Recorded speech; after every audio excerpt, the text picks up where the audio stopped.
மனித மனங்களை மென்மைப்படுத்துவது கலையா காதலா?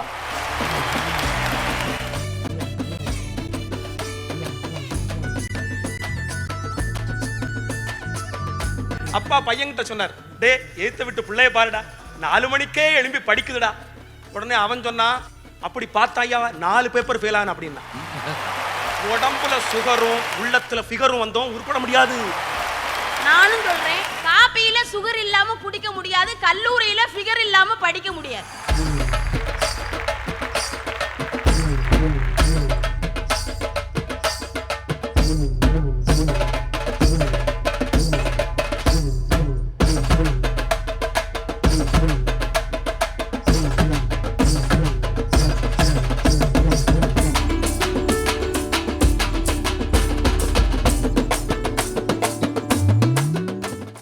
கலைதான் மென்மைப்படுத்துகிறது என்று பேச கவிஞர் செல்ல கண்ணன் அவர்கள் வருகிறார். வாங்க. தன்னுடைய பேச்சுக்கலையால் உலக தமிழர்களுடைய இதயத்தில் எல்லாம் சிம்மாசனமிட்டு அமர்ந்திருக்கக்கூடிய எங்களுடைய அருமை நடுவர் பெருந்தகை அவர்களே, இந்த அரங்கத்தினை அலங்கரித்துக் கொண்டிருக்கக்கூடிய அறிஞர் பெருமக்களே,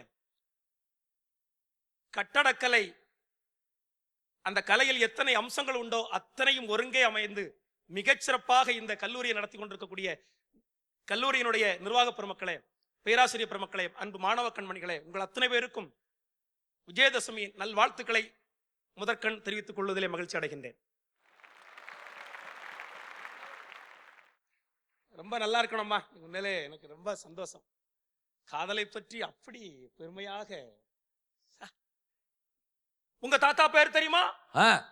அவருடைய தாத்தா பேர் தெரியுமா? தெரியாது. ஆனா ரோமியோ ஜூலியட் தெரியுது. ஏன் தெரியுது? அது ஃபெயில், தோல்வியான காதல் தெரியுமா? அதனால தான் எல்லாருக்கும் தெரியுது. அம்பிகாவதி அமராவதி ஏன் தெரியுது? காதல்ல தோத்தவங்க, அதனால தெரியுது. ஜெயிச்சவங்க இருக்காங்களா? இருக்க முடியுமா?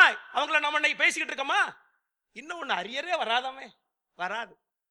அன்னைக்கு ஒரு வீட்டுல அப்பா பையன்கிட்ட சொன்னார், டே எழுத்த விட்டு பிள்ளைய பாருடா, எழுத்த விட்டு பொண்ணை பாருடா, 4 மணிக்கே எழும்பி படிக்குதுடா. உடனே அவன் சொன்னா, அப்படி பார்த்தாயா 4 பேப்பர் ஃபெயில் ஆன அப்படின்னு. இதத்தான் காதல் சொல்லி கொடுக்கும்.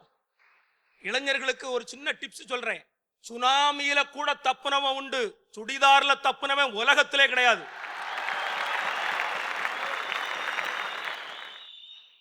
என்னை பார் யோகம் வரும், பிகரை பார் சோகம் வரும் அப்படிங்கிறான் ஒருத்தன்.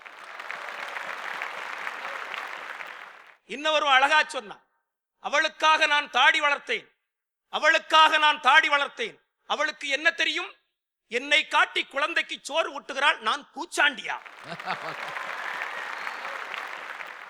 காதல் அந்த பாடுபடுத்தும்.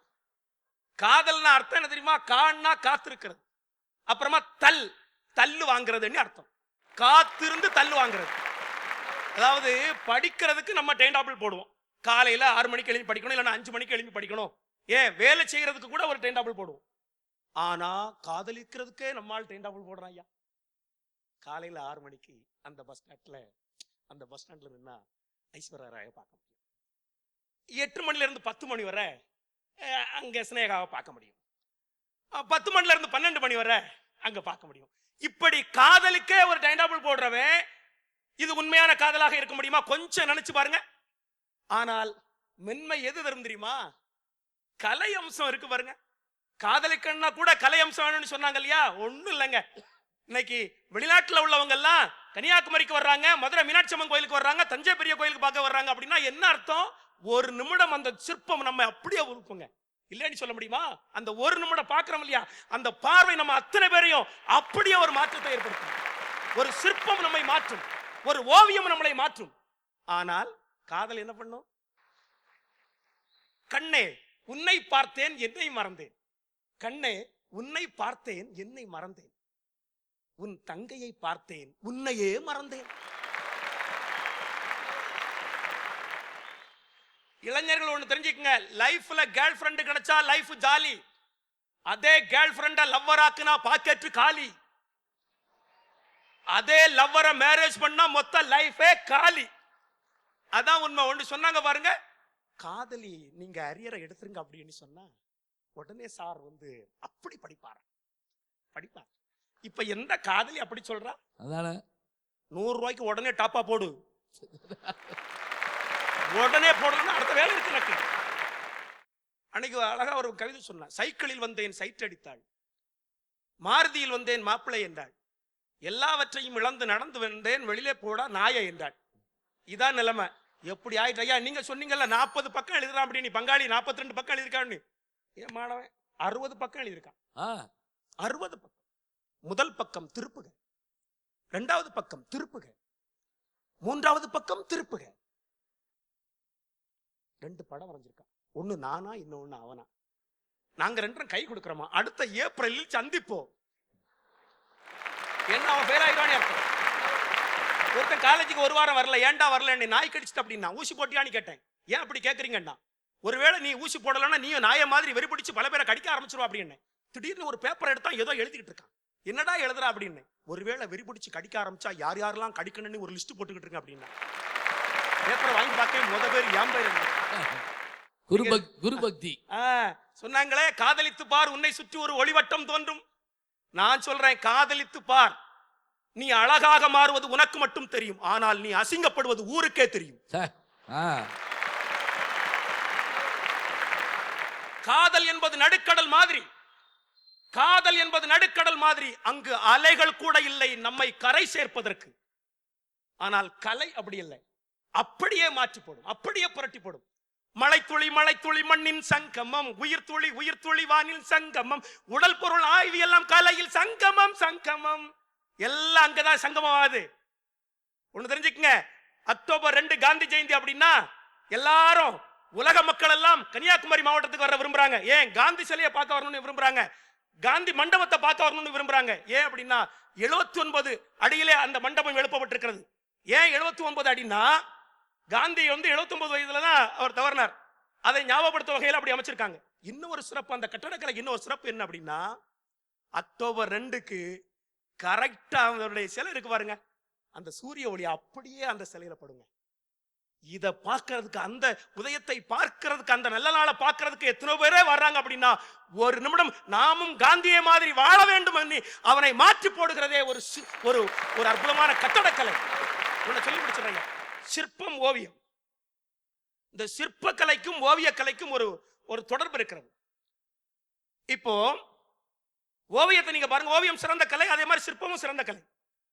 அதாவது தேவையான இடத்தில் தேவையான வண்ணங்களை போட்டோம் அப்படின்னு வச்சுக்கங்களேன், அது ஓவியம். அதே மாதிரி பாறையில, பெரிய பாறையில தேவையில்லாத பகுதிகளை செதுக்கணும் அப்படின்னா அது சிற்பம். அப்படிதானா?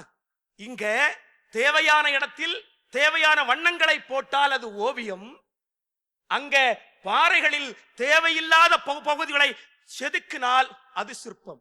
இதுல இருந்து என்ன ஒரு உண்மை தெரியுது அப்படின்னா, நம்முடைய வாழ்க்கையில நம்முடைய முன்னோர்கள் வகுத்து கொடுத்த வழிமுறைகள் படி மிகச்சிறப்பாக சேர வேண்டிய இடத்தில் சேர வேண்டும், சேரக்கூடிய நண்பரோடு சேர வேண்டும். இப்படி நாம் வாழ்ந்தால் ஓவியம் போல் நாம் சிறப்பாக வாழ முடியும் என்பதை அந்த ஓவியம் நமக்கு கற்றுத் தருகிறது.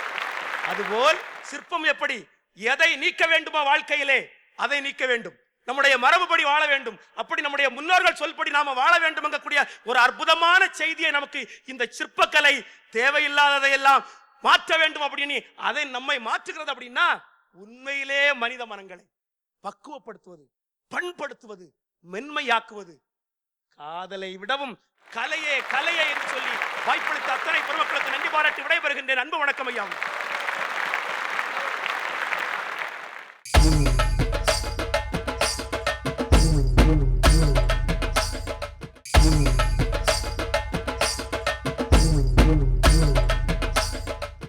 ஜெயா தொலைக்காட்சி நேயர் அனைவருக்கும் என்னுடைய அன்பு கலந்த வணக்கங்களை தெரிவித்துக் கொள்கிறேன்.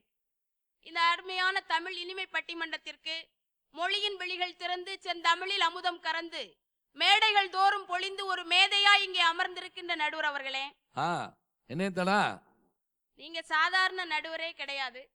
நடுவரே கிடையாது சொல்லாம போனீங்க. ரஜினி எந்திரனா இருக்கலாம், கமல் இந்தியனா இருக்கலாம், விஜய் தமிழனா இருக்கலாம், அஜித் சிட்டிசனா இருக்கலாம், சூர்யா அயனா இருக்கலாம், விக்ரம் அந்நியனா இருக்கலாம், அர்ஜுன் முதல்வனா இருக்கலாம், தனுஷ் படிக்காதவனா இருக்கலாம், ஏன் சிம்பு கூட வல்லவனா இருக்கலாம், எல்லோரும் உங்கள மாதிரி நல்லவனா இருக்க முடியாது. எனக்கு அன்னைக்கு பாருங்க எவ்வளவு அழகா காதல் பரவசத்தோட உட்கார்ந்துருக்காங்க. பரவசமா? காதல் தேசத்திலே வாழ்ந்து காலமெல்லாம் காதல் வாழ்க என்ற கோஷத்துடன் காதலுக்கு மரியாதை கொடுத்து காதல் கோட்டை கட்டுவதற்காக காதலே ஜெயம் என்று ஒரு காதல் மன்னனுக்கு ஒரு காதல் இளவரசி. அதே அப்பா எவ்வளவு அருமையா உட்கார்ந்துருக்காங்க. எங்க சகோதரி வந்தாங்க, காதல்னு சத்தமா சொன்னாலே கீழே விழுந்துருவாங்க போல இருக்கு. அந்த மாதிரி ஒரு ரொம்ப அருமையா பேசினாங்க. அருமையான ஒரு பேச்சு. கலை கலை கலைன்னு வந்து பேசிட்டு போனாங்க. அடுத்தவங்க காதலிக்கும் போது ரசிக்க முடியுமான்னு ஒரு அருமையான கேள்வி. ஏன் நீங்க சூர்யா ஜோதிகா காதலிச்சா ரசிப்பீங்க, ஷாலினி எல்லாம் காதலிச்சா நீங்க ரசிப்பீங்க, திரைப்படத்துல எல்லா காதலையும் ரசிச்சுக்கிட்டு அடுத்தவங்க காதலை ரசிக்க முடியுமான்னு வேற ஒரு கேள்வி. இப்படி கேட்கலாமா? அடுத்து கலைக்கு மட்டும்தான் விருது கொடுக்கறாங்களாம். கலைக்கு கண்டிப்பா விருது கொடுக்கறாங்க நீதிபதி அவர்களே. அந்த விருதுக்கு பின்னால் ஒரு காதல் ஒளிந்திருக்கிறது என்பதனை நீங்கள் மறந்துவிடக் கூடாது. ஒரு ஆணின் வெற்றிக்கு பின்னால் ஒரு பெண் இருக்கிறாள் என்றால் என்ன அர்த்தம்? அந்த பெண் காதலியாகத்தான் இருப்பாள். அதான் கண்ணதாசன் சொன்னார், உன்னை கரம் பிடித்தேன் வாழ்க்கை ஒளிமயமானதடி, பொன்னை மணந்ததனால் சபையில் புகழும் வளர்ந்ததடி, உன் கண்ணில் நீர் வழிந்தால் என் நெஞ்சில் உதிரம் கொட்டுதடி. சோகப்பாடு பண்ண பிடிக்குமா? ஆனாலும் நீதிபதி அவர்களே, கலையை ரசித்தால் இன்பம் இல்லை என்று சொல்லவில்லை. கலையை ரசித்தால் இன்பம், காதலை நினைத்தாலே இன்பம். என்ன என்ன இனிக்குது ஏதேதோ நினைக்குது, வண்ண வண்ண தோட்டங்கள் 5 ரூபா, கண்ணை வட்டமிட்டு மயக்குது 5 ரூபா. எங்க அண்ணன் வந்தோடனே சொன்னாங்க, உடம்புல சுகரும் மனசுல பிகரும் இருந்தா உருப்படாதான். நானும் சொல்றேன், காபியில சுகர் இல்லாம குடிக்க முடியாது, கல்லூரியில ஃபிகர் இல்லாம படிக்க முடியாது.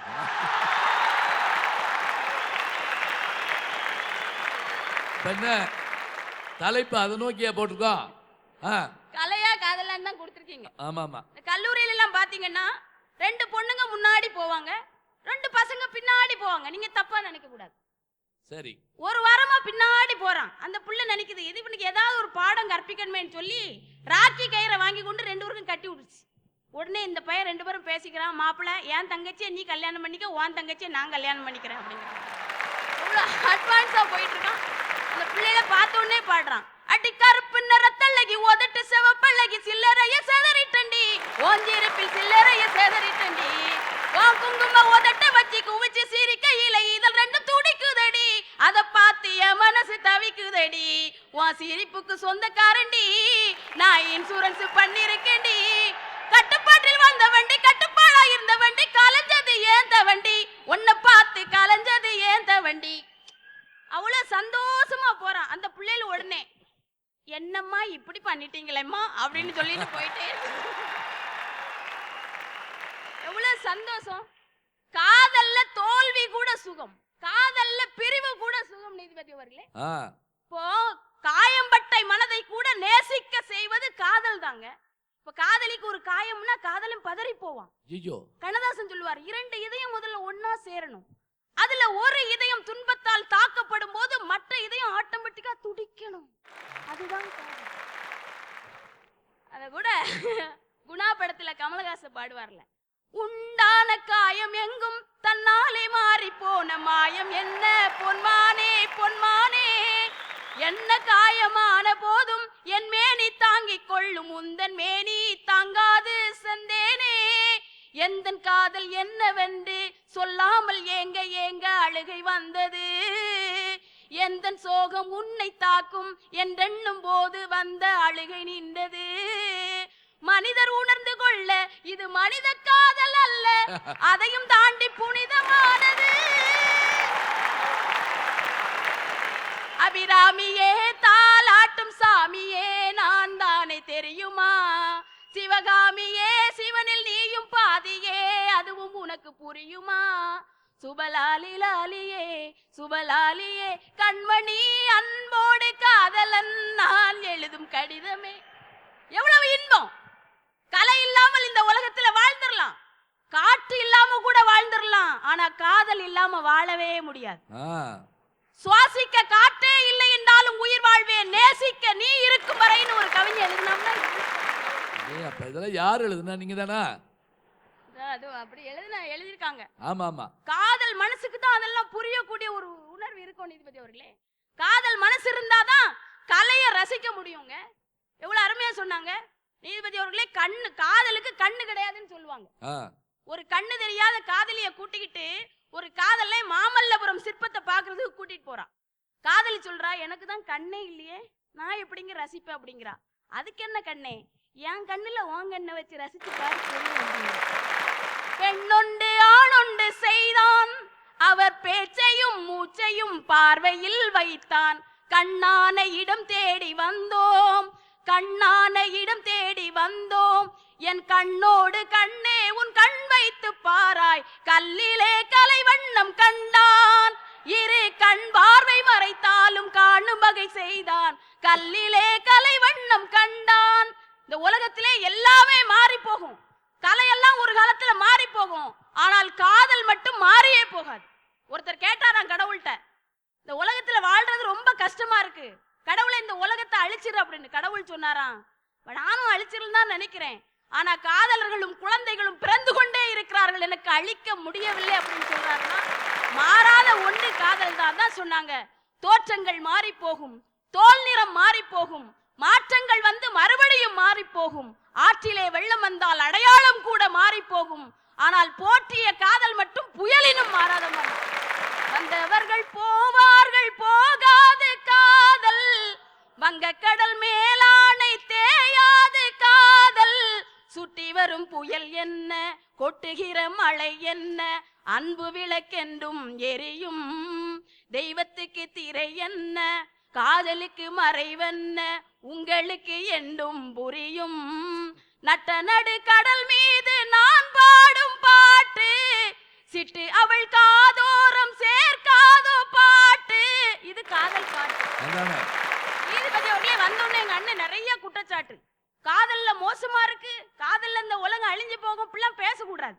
காதல்னா கொஞ்சம் செலவாகத்தான் செய்யும். காதலி பக்கத்துல இருந்தா ஹோட்டல் பில்லு கொடுக்கணும், தூரத்துல இருந்தான்னா போன் பில்லு கொடுக்கணும். இதுல என்னங்க செலவு இருக்கு? ஒரு பெண்ணின் காதல் பூவில் பனித்துளி மாதிரி அழகானது, ஒரு ஆணின் காதல் வேரில் நீர்த்துளி மாதிரி ஆழமானதுன்னு ஒரு கவிஞர். பெரிய விஷயம். கண்ணதாசன் சொல்லுவார், தொழுவது சுகமா, தோகை இளமார்பில் விழுவது சுகமா, இல்லை உண்ணும் விருந்துதான் சுகமா. பழகிய காதல் எண்ணி பள்ளியில் தனியே சாய்ந்து அழுவதே இன்பம்பாங்க. அழுது பாருங்க.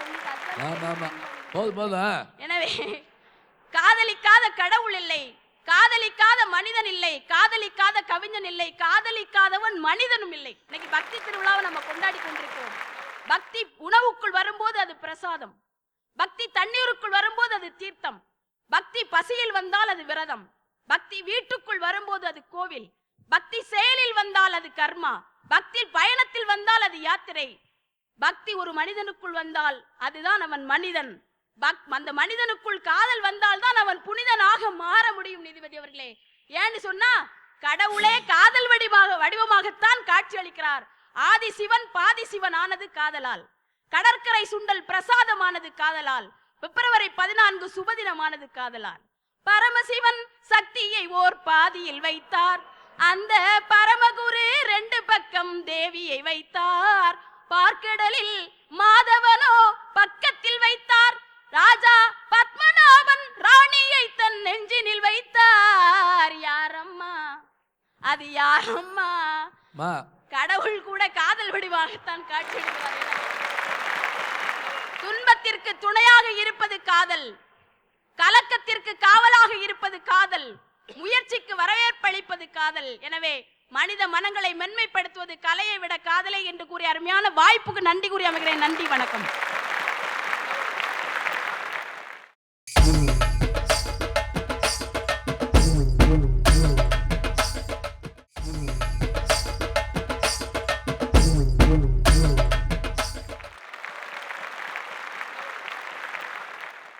அருமையா பேசியிருக்கிறாங்க. மீண்டும் எல்லாருக்கும் கலைமகள் தின வாழ்த்து சொல்லி சுருக்கமாக தீர்ப்பு சொல்லிடலாம். எப்படி ஆரம்பிச்சாங்க? கலைகள் தான் ஆரம்பிச்சாங்க. கலையா காதலா? ஞாபகம் வச்சுக்கங்க, பதட்டம் அடைகிற போது தான் மனசு வந்து அப்படியே பாடாப்படும். ஒன்றும் இல்லை, வீட்டு வாசல்ல இறங்குறோம், ஏதாவது ஒன்று அப்படி நழுவிட்டு போகுதுன்னு வச்சுக்கோங்க, இப்படி காலில் மிதிக்கிறோம், நழுக்குன்னு அப்படி நழுவிட்டு போகுது, உடனே உடம்பு குப்புன்னு வேர்த்துரும். பாம்பா இருக்குமோ அப்படின்னு. உடம்பு வேர்க்கணும்னா என்ன செய்யணும்? தண்டால் எடுக்கணும், ஓடணும், பேட்மிண்டன் விளையாடணும், எக்ஸசைஸ் பண்ணணும். இது எதுவுமே பண்ணாம பாம்பாக்குன்னு நினைச்ச உடனேயே உடம்பு வேர்த்து போகுதுன்னா, இந்த உடம்புக்குள்ள இருக்கக்கூடிய அத்தனையும் இயக்குவது எது தெரியுமா? நம்ம மனசு. இந்த மனது எதனால் உயர்வடைகிறது, மென்மைப்படுகிறது? 1000 கஷ்டப்பட்டுக்கிட்டு போங்க, வீட்டில் வஞ்சிருப்பாங்க, பணம் கட்டணும், கவலை இருக்கும், நோயில் படுத்திருப்பாங்க, அந்த பிளட்டு ரிசல்ட் போய் வாங்கிட்டு சொல்லியிருப்பாங்க, அவளே வாங்கிட்டு போகிற போது 1000 கஷ்டம் இருக்கும். அப்போ நம்மளை அறியாமல் ஒரு சின்ன பாட்டு எங்கேயாவது வருதுன்னு வச்சுக்கோங்க, வாழ்க்கை என்றால் 1000 இருக்கும், வாசல் தோறும் வேதனை இருக்கும், வந்த துன்பம் எது வந்தாலும் வாடி நின்றால் ஓடுவதில்லை, உனக்கும் கீழே உள்ளவர் கோடி, நினைத்து பார்த்து நிம்மதி நாடு, மயக்கமா கலக்கமா மனதிலே குழப்பமா என்ற ஒரு பாட்டு வரியை நீங்க கேட்டீங்கன்னு வைங்க, வாலி என்ற ஒரு கவிஞர் சொல்றாரு, நான் பல முறை தோற்று திரும்ப என் ஊருக்கு போகலாம்னு நினைச்ச போது ஒரே ஒரு பாட்டு என்ன மீண்டும் திரையுலகத்து கொண்டு வந்தது. அந்த பாட்டு கவியரசு கண்ணதாசன் இந்த பாட்டு தான். சொன்னா மனுஷனை பிரட்டி போடணும், அதான் கலை, மாற்றி காட்டணும், அதான் கலை.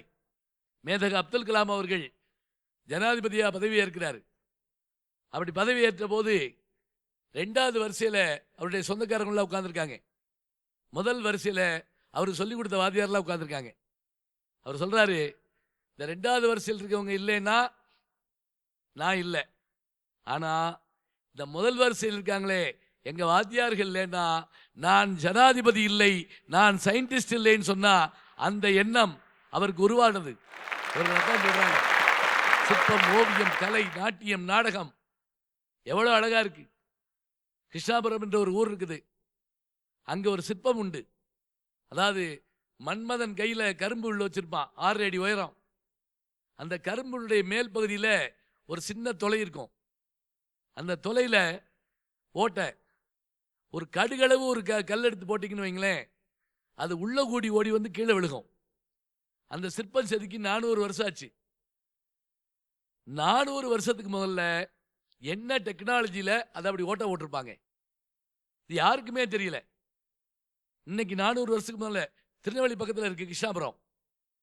அதை நான் கேட்டேன் அங்கே இருந்து ஒரு பெரியவர்கிட்ட, இது எப்படி நடந்தது? அவர் சொல்கிறாரு, எங்கள் தாத்தா சொன்னார். அவங்க சொன்ன மாதிரி, இவங்க தாத்தா பேரன்னு கேட்டீங்கல்ல, அவர் சொன்னார், இது எப்படி செய்வாங்கன்னா, இந்த கல்லோட மேல் பகுதியில் சின்னதாக ஒரு குழியை ஏற்படுத்திக்கிட்டு அதில் தினமும் தேனும் சர்க்கரையும் வைப்பாங்க.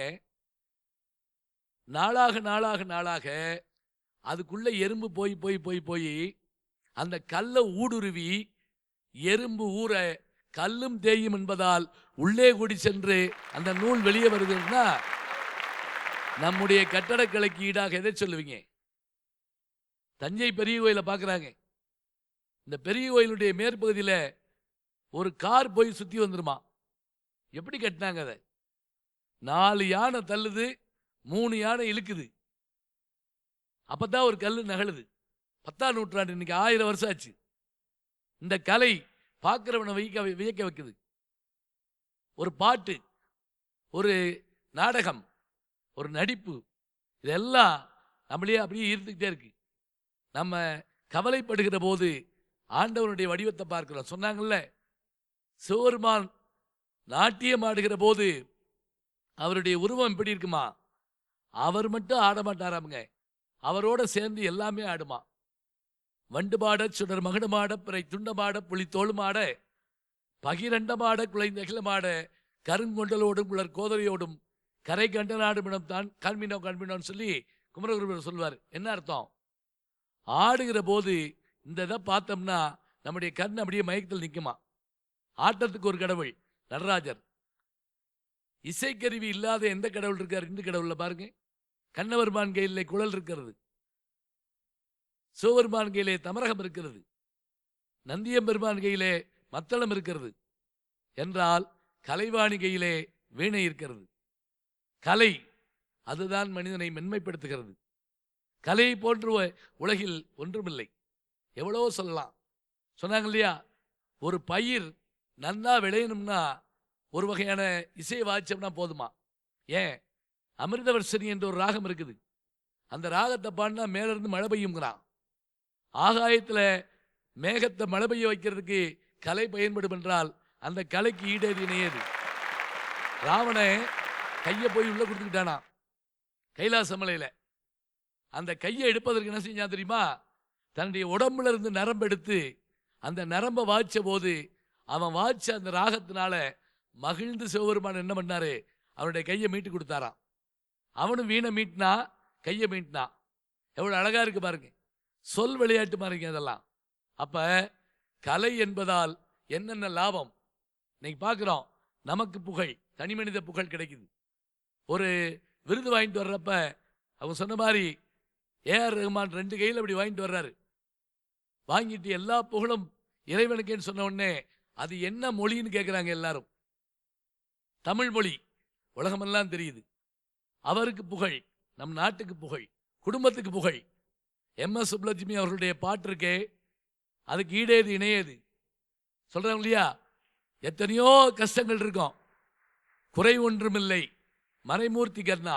அந்த பாட்டை கேட்டு பாருங்க, எவ்வளவு கவலை இருந்தாலும் மறந்து போகும்.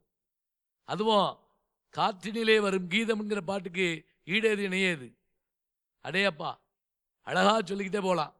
பாட்டு, கதை, இசை, ஓவியம், சிற்பம் இவையெல்லாம் சேர்ந்து மனித மனதை என்ன செய்கிறது? மென்மைப்படுத்துகிறது. அதனால் மென்மைப்படுத்துவது கலைதான். ஐயா இருங்க அப்படின்னு சொன்னா இந்த 3 பேரும் எந்திரிச்சு கிளம்பிடுவாங்க. அப்புறம் இவங்களை என்ன பண்றது? அந்தம்மா பாடிட்டு வந்துருச்சு. காதல்னா என்ன? காதல் என்பது அவங்க நல்லா அழகா சொன்னாங்க. பறவைகள் கற்பதில்லை, மிருகங்கள் கற்பதில்லை, எறும்பு கூட படிச்சதில்லை. ஆனா எல்லாமே காதலிக்குது. எல்லா உயிர்க்கும் பொதுவான ஒரு விஷயம் எது? காதல். அது இல்லாம இந்த உலகத்தில் முடியுமா? நினைச்சு பாருங்க. இவங்க பூரா தோத்த காதலை சொல்றாங்க. ஜெயிச்ச காதல் எது தெரியுமா? வெளியே பேசப்படாததுதான் பெரிய ஜெயிச்ச காதல். பேசப்படக்கூடாது. இன்னும் சொல்ல போனா, சொல்லில் வருவது பாதி, நெஞ்சில் தூங்கி கிடக்குது மீதி அப்படின்னா கண்ணதாசன். உள்ளம் என்பது ஆமை, அதில் உண்மை என்பது ஊமை. சொல்லில் வருவது பாதி, நெஞ்சில் தூங்கி கிடக்குது மீதி. இந்த உலகத்துல சொல்லாம விடுற விஷயம் இருக்கே. இன்னும் நினைச்சு பாருங்க. காதலிக்கிற போது சில பேர் என்ன நினைக்கிறார்? நான் அமரனானேனுங்கிறாரு பாரதியார். அமரன் என்ன? தேவலோகத்துக்காரன். ஆதலினால் காதல் செய்வீர் சொல்லுவாரா பாரதி? ஏன் சொல்றாரு? உயிருக்கு இன்பம் உண்டாகுங்கிறார். இன்னும் கூட யோசிச்சு பாருங்க. இரக்க உணர்வு எப்போ வரும்? காதல் வருகிற போதுதானே வரும். அதோட அகங்காரம் என்ற ஒன்று காதல்ல அடிபடுங்க. இங்க எப்படி வரும் தெரியுமா? கலைமாமணி அப்படிமோ, பத்மஸ்ரீ அப்படிமோ, ஒரு நான் என்ற அகங்காரம் வரும். ஆனா இங்க நான் என்னைய விட்டு கொடுக்குறேன், நீ உன்னைய விட்டு கொடுக்க முடிஞ்சா விட்டு கொடு, இல்லைன்னா நம்ம வாட்டுக்கு இருப்போம் என்று சொன்னால் காதல்ல மாதிரி ஒரு இனிமையை நீங்க பார்க்க முடியாது. இதை அனுபவிப்போமா? இன்னைக்கு என்ன ஆச்சரியம் தெரியுங்களா? காதல் கூட கேலியா போச்சு. அதில் ஏன் உண்மையான காதல் தெரியல, கேலியா போயிடுச்சு. பேசிக்கிட்டே இருக்காங்க. காதல்னா கிண்டல் பண்றது இல்லை, அப்படிலாம் இல்லை. முதல் மரியாதை படத்தில் ஒரு காட்சி வரும். நோயில் படுத்திருக்கக்கூடிய அந்த சிவாஜி கணேசன் அவர்கள் அந்த ஊர் பெரியவராக இருப்பார். யாரோ அந்த மருந்து கொடுப்பாங்க, ஒன்றும் நடக்காது. அப்போ அவரை பார்க்கறதுக்காக அந்த கதாநாயகி ராதா வரதை காட்டுவாங்க. அந்த அம்மா படகுல இருந்து கால் எடுத்து அப்படி தரையில் வைக்கும். இவர் கையை அப்படி தூக்கி போடுற மாதிரி காட்டுவாங்க. என்ன அர்த்தம்? நமக்கு வேண்டியவங்க வந்துட்டா இந்த உயிர் தானே துடிக்க ஆரம்பித்துவிடும் என்பதை காட்டுவதற்காக அந்த காதல் காட்சி வைக்கப்பட்டிருக்கு. இன்னும் கூட நினைச்சு பாருங்க, காயம்பட்டு இருக்கிற போது அந்த காயத்தை ஆற்றுவதற்கு 1000 மருந்து இருக்கட்டும், அந்த மருந்துக்கு நடுவில் என்ன வேணும் தெரியுங்களா? ஒரு இதமான வார்த்தை. தூக்கமும் கண்களை தழுவட்டுமே, அமைதியும் நெஞ்சில் நிலவட்டுமே, அந்த தூக்கமும் அமைதியும் நானானால் தொடர்ந்திருப்பேன் என்றும் துணை இருப்பேன். இந்த பாட்டுல ஒரு அழகான வரி வரும். காலையில் நான் ஓர் கனவு கண்டேன், அதை கண்களில் மீண்டும் எடுத்து வந்தேன், எடுத்தது ஏதும் குறைந்து விடாமல் கொடுத்து விட்டேன் உன் கண்களிலே. கண்ணில் எடுத்து கண்ணில் கொடுக்குறாங்க. அதான காதல். இன்னும் அழகா சொன்னாங்க, காதலிச்சா என்ன கஷ்டம் நினைக்கிறீங்க? இன்ப வேதனைனா எப்படி? நடு இரவினில் விழிக்கின்றாள், உன் உறவினை நினைக்கின்றாள், அவள் விடிந்தபின் துயில்கின்றாள், இந்த வேதனை தீராயோ, இந்த மன்றத்தில் ஓடி வரும் இளம் தென்றலை கேட்கின்றேன். காதலுக்கு இணையாக எதை சொல்லுவீங்க? மென்மைப்பட வேண்டும் என்றால் 1000 பேரை வெட்டி வீழ்த்திருப்பாங்க ஒருத்தன்.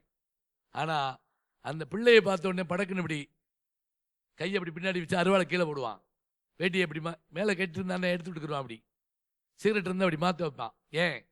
1000 பேர் ஜெயிச்சவன் அந்த பிள்ளைக்கு முன்னாடி அப்படி நிற்க முடியாது. விரும்மாண்டி படம் பார்த்துருப்பீங்க. அதனுடைய கதையே என்ன தெரியுங்களா? எல்லா காலமாட்டையும் நான் அடக்கிடுவேன், ஆனா என்னை அடக்க ஒரு பெண்ணு போதும், அவ பெரிய வீரம் உள்ளவள் இல்லை, அவ என்ன கண்ணு தான் காட்டினா, நான் மயங்கி விழுந்தேன். கண்ணின் கடைப்பார்வை காதலியர் காட்டிவிட்டால் மண்ணில் குமரருக்கு மாமலையும் ஓர் கடுகாம். அதைத்தான் அவங்க சொன்னாங்க, காதல் இருந்தால் உயிர்களுக்கு இன்பம், காதல் இருந்தால் மனம் மென்மையாகும், காதல் இருந்தால் இந்த உலகமெல்லாம் நிலையாக நிற்கும். சில நாட்கள் வாழ்கின்ற 10 நாள் வாழும் பட்டாம்பூச்சி, ஒரே ஒரு நாள் வாழும் ஈசல். ஆனால் அதற்குள் அது இனவிருத்தி செய்யும், காதலிக்கும், குடும்பம் நடத்தும். இதெல்லாம் நினச்சி பார்க்குறோம். கலை வேணுங்க, இல்லைன்னு சொல்ல முடியாது. ஆனால் அந்த கலை என்பது ஒரு கருவியே தவிர காதல் என்பது உயிர் இல்லையா? நினச்சி பாருங்க. அந்த உயிர் இல்லாமல் ஒரு உயிருக்காக இன்னொரு உயிர் போகுமே. பாண்டிய மன்னன் தான் தவறு செஞ்சிட்டோம்னு சொன்ன உடனே யானோ அரசன் யானே கல்வன் விழுந்து சாகிறான். அதை பார்த்துக்கிட்டே இருந்த அவருடைய மனைவி பாண்டிமாதேவி பார்த்துக்கிட்டே இருக்கா. அவருடைய உயிர் அப்படியே மெதுவாக கிளம்புது. தன் உயிர் கொண்டு அவன் உயிர் தேடினல் போலுங்கிறார் சிலப்பதிகார ஆசிரியர். அந்த உடம்பை தேடி இன்னொரு உடம்பு போகலாம், ஆனால் அந்த உயிரை தேடி இந்த உயிர் தான் போகும் சொன்னா, உயிரே துச்சமென மதிக்கின்ற வீரம் எப்போது வரும் என்று சொன்னால் காதல் செய்கிற போது மட்டும்தான் வரும் என்றால், மனித மனத்தை மென்மைப்படுத்துவது கலைகளை காட்டிலும் காதலே காதலே காதலே என்று சொல்லி இந்த அருமையான கலைமகள் நன்னாளிலே காதல் என்பதை, தேசத்தை, மொழியை, சுற்றத்தாரை, நண்பரை, அத்தனை பேரையும் காதலிப்பதிலே நாம் வெற்றி காண்போம். ஏனென்றால் காதலில் தோற்றாரே வென்றார் என்பார்கள்.